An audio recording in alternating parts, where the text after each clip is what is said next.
Oi, pessoal. Sejam bem-vindos para a nossa aula de História. Hoje nós faremos uma revisão sobre a crise do Império Romano e a formação do feudalismo e também daremos continuidade aí investigando sobre a estrutura social da sociedade medieval e também a organização de um feudo. Então, me acompanhe nessa aula e daremos aí início aos nossos estudos, beleza? Bem, pessoal, nós havíamos analisado a crise do Império Romano, os motivos que levaram à crise do Império Romano, compreendendo aí o surgimento da Idade Média, desse período de quase 1000 anos na história. E depois refletir um pouco sobre é, a ideia de Idade das Trevas, que ficou durante muito tempo associada à Idade Média. Bem, pessoal, nós vimos, né, que entre aí por volta de 476, o Império Romano do Ocidente caiu. E os motivos que levaram a essa queda, nós vamos relembrar na aula de hoje. Bem, a partir desse período, de 476 até 1453, nós temos a Idade Média, um longo período aí de quase 1000 anos. Bem, os historiadores costumam dividir a Idade Média entre a Alta Idade Média, do século V ao X, e Baixa Idade Média, do século XI ao XV. E temos aí algumas características, algumas transformações que vão surgindo a partir do século X até o século XIII, ok? Vamos acompanhar isso com um pouquinho mais de calma. Bem, pessoal, durante muito tempo, a Idade Média ela foi compreendida como uma idade das trevas. Alguns pensadores humanistas e também iluministas selecionavam aspectos negativos desse período para se diferenciar, para diferenciar o momento que eles estavam vivendo. Ora, se a Idade Média era a Idade das Trevas, eles só poderiam estar vivendo uma idade das luzes, da razão, do avanço técnico, científico, artístico.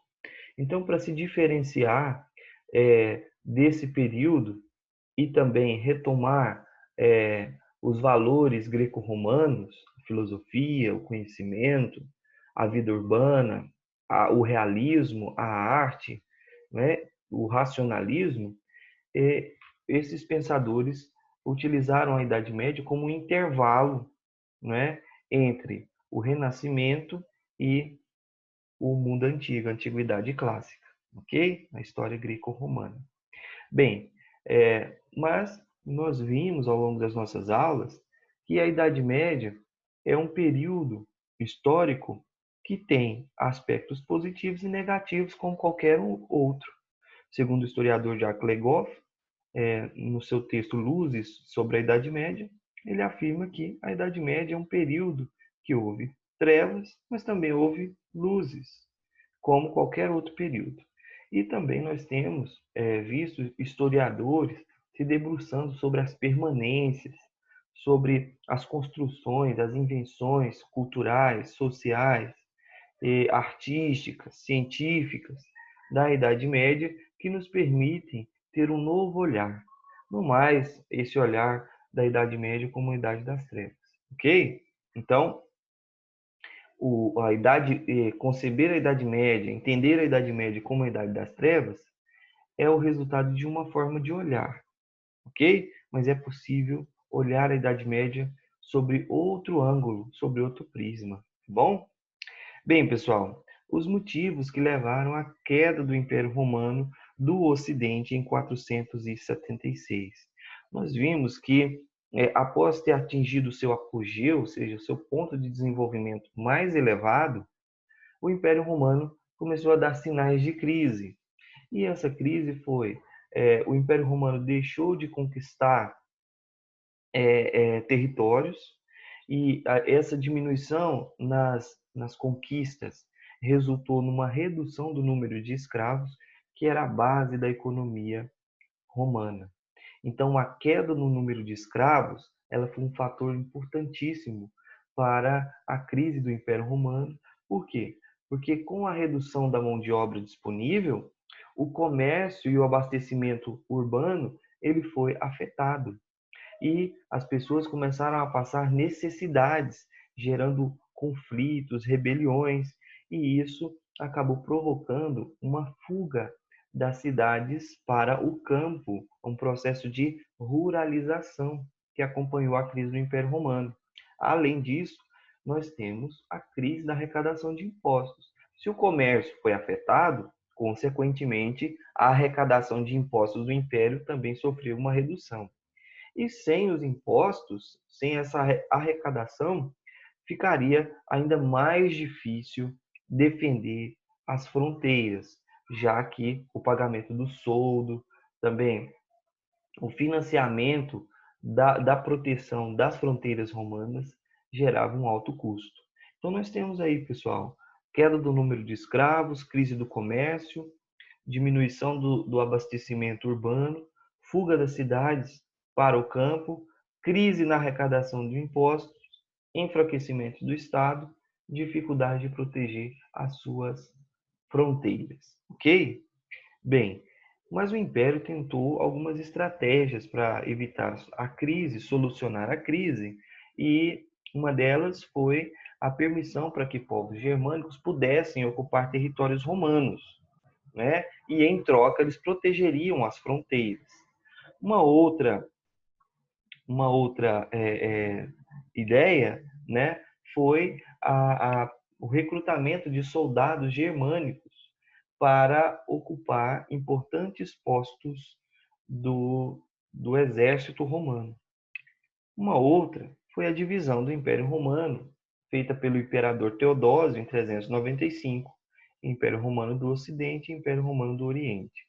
Bem, pessoal, mas essas medidas nós vimos que elas não surtiram efeito, né? E em 476 a cidade de Roma foi conquistada e saqueada por invasões germânicas, ok? Então, o imperador Rômulo Augusto foi deposto e com a queda do Império Romano do Ocidente surgem novas formas de organização social, que são a formação dos reinos germânicos, ok? Bem, pessoal, aqui nessa imagem nós temos alguns povos, né? Alguns povos de origem germânica que ocuparam os antigos territórios que pertenciam ao Império Romano, ok?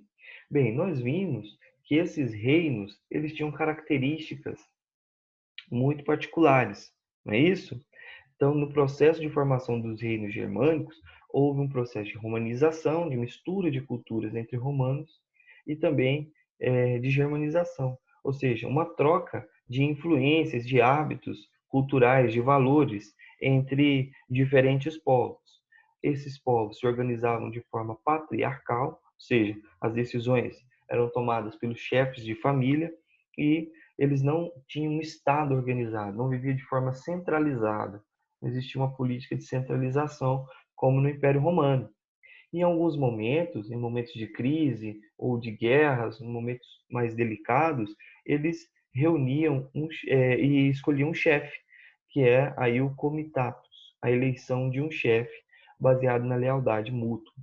Bem, uma outra característica é que as leis desses povos são oralizadas, elas são baseadas nos costumes, nos hábitos, e elas são transmitidas de geração para geração. Não existe um corpus de lei, um códice de lei que orienta esses povos. Não. As relações são baseadas aí na lealdade e na oralidade. Beleza? Bem, esses povos, inicialmente, eles eram politeístas. Eles tinham vários deuses. Adoravam aí deuses que eram personificação dos elementos da natureza. A floresta, as águas, as matas. Então, mas a partir do século VI, houve um processo aí de expansão do cristianismo, um processo de cristianização desses povos, que coincide com a formação dos reinos germânicos, ok?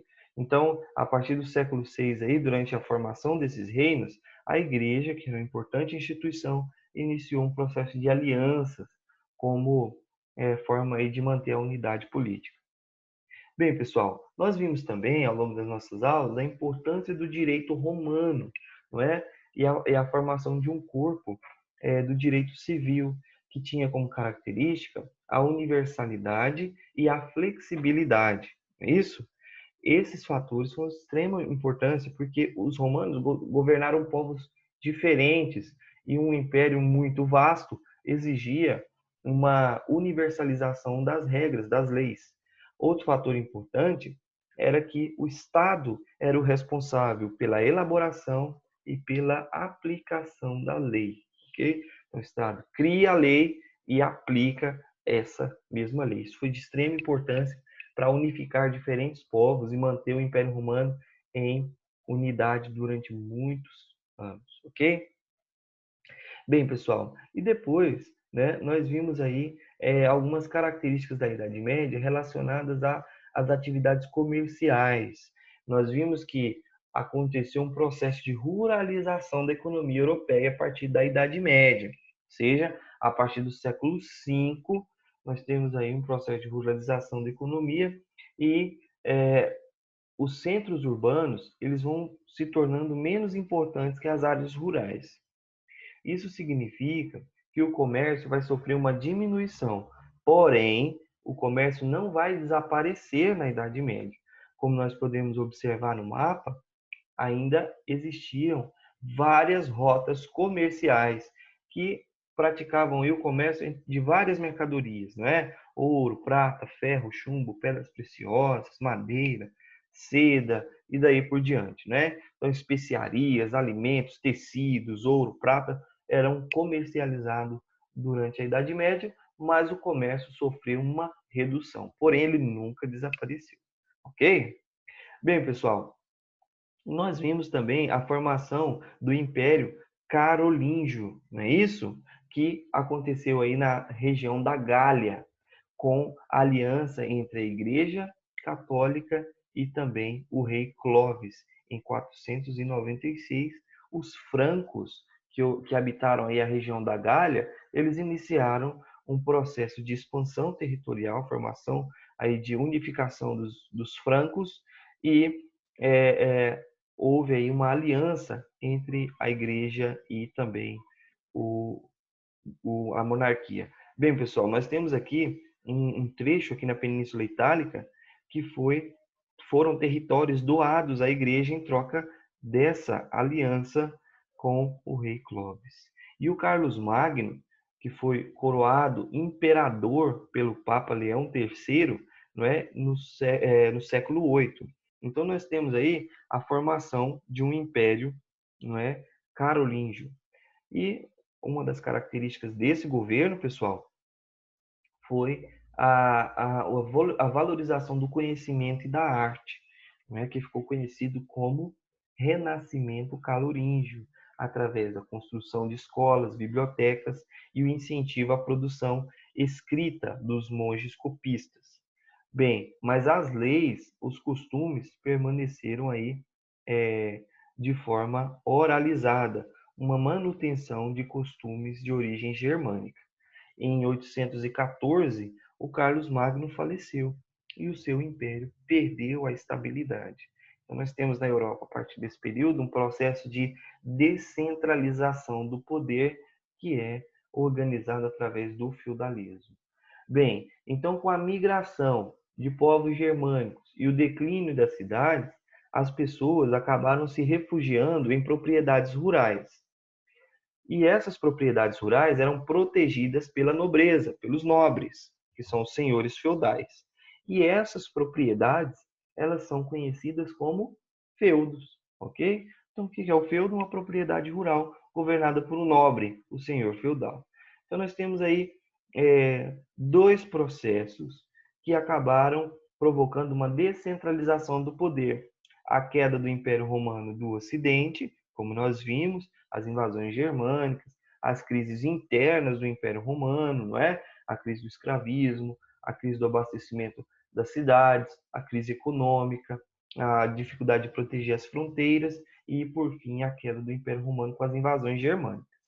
E nós temos também a desestabilização do Império Carolíngio, com a morte do Carlos Magno em 814. E esses processos acabaram provocando uma descentralização do poder. Agora o poder está fragmentado nos feudos, governados aí pelos senhores feudais. Beleza? Bem, no feudalismo, os camponeses viviam sob a proteção dos senhores feudais. E em troca, eles pagavam tributos. Beleza? Então, pessoal, esse aspecto é extremamente importante. Com o processo de descentralização do poder, nós temos aí a formação dos feudos, ok? Muito bem. Bem, na página 298, nós temos um texto que explica um pouquinho sobre as relações dentro do feudo, os pagamentos dos tributos aos senhores feudais realizados pelos servos, não é isso? Bem, pessoal, e diz assim, numa época de extrema pobreza e escassez do direito de cobrar tributos, o direito de cobrar tributos era de grande importância. Esses tributos chegavam a atingir 50% da produção camponesa, na forma de circulação de pedágios sobre a circulação de pessoas, dias de trabalho exclusivo nas terras senhoriais, que eram as corveias, ok? Então, esse é um tipo de pagamento de imposto, quando o servo trabalha na propriedade do senhor feudal. Taxas sobre transações comerciais e colheitas, são chamadas as talhas. Então, as cobranças de impostos sobre as colheitas, não é isso? A utilização do forno do senhor feudal e do moinho também era preciso o pagamento de impostos, que são as banalidades, ok? E também colaborações excepcionais, como pagamento de resgate, contribuição pelo dote da filha do senhor feudal e multas impostas pelos tribunais senhoriais. Então, pessoal, nós temos aí alguns impostos importantes, né? São as corveias, talhas e banalidades. Pessoal, na página seguinte, bem, nós temos aqui as ordens sociais, ou seja, organização social da sociedade feudal. Então, nós temos aí três grupos, não é? Os estudiosos costumam dividir em três grupos. A nobreza, que é formada aí pelos senhores feudais, os proprietários de terras, não é? Também temos o clero, que é formado aí pelos membros da igreja, o clero formado aí pela igreja, não é? As ordens religiosas e os membros da igreja, e também temos os camponeses, que era a grande maioria da sociedade. Então, os camponeses trabalhavam nos feudos em troca de proteção e trabalhavam para o senhor feudal pagando tributos, ok? Bem, quais eram os discursos mais comuns para legitimar esse tipo de sociedade, essa divisão social? Bem, a igreja tinha um grande poder ideológico na época e ela justificava da seguinte maneira, que Deus, né, havia dividido a sociedade por tarefas, não é? Então, os homens, eles ocupavam determinada posição social de acordo com as ordens que Deus estabeleceu, de acordo com as tarefas. E defendia, pessoal, que a sociedade deveria viver em harmonia, ok? Então, dessa forma, justificava a posição social das pessoas e também evitava-se conflitos, não é isso? Bem, então vejam, de acordo com essa divisão social, haveriam três ordens: os nobres, que são os belatores, aqueles que têm a função de lutar e proteger a todos. Qual é a função deles? Proteção de todas as pessoas. Então, os nobres, eles têm como função proteger o clero e também os camponeses. O clero, formado aí pelos membros da igreja, ele tem a função de orar pela salvação das pessoas, de todos.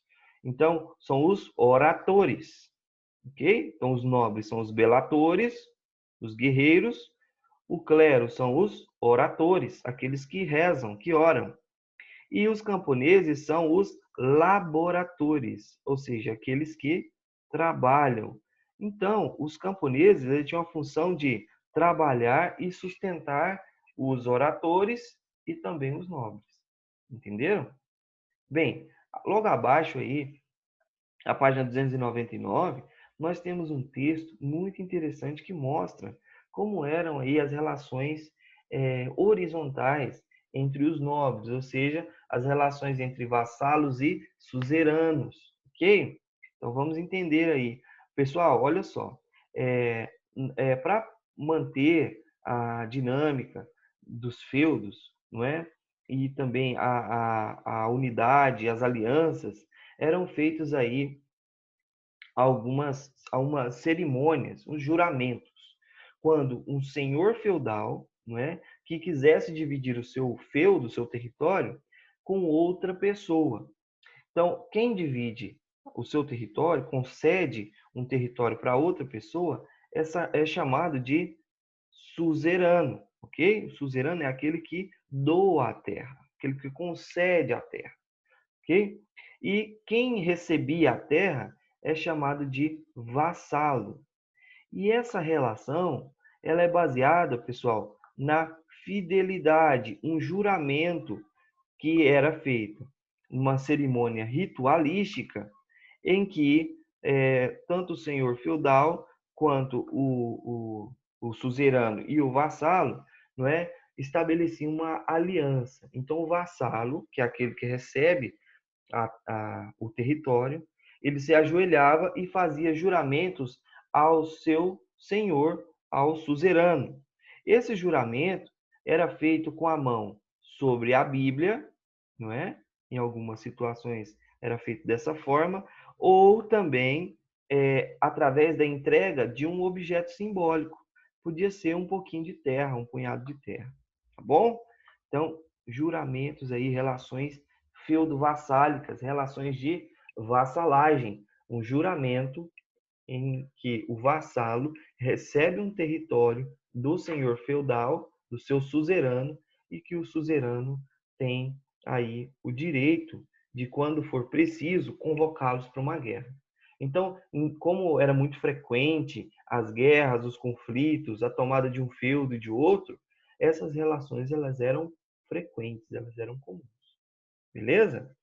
Bem, pessoal, esse elemento aí é de extrema importância, né? Entender essas relações aí feudo-vassálicas, ok?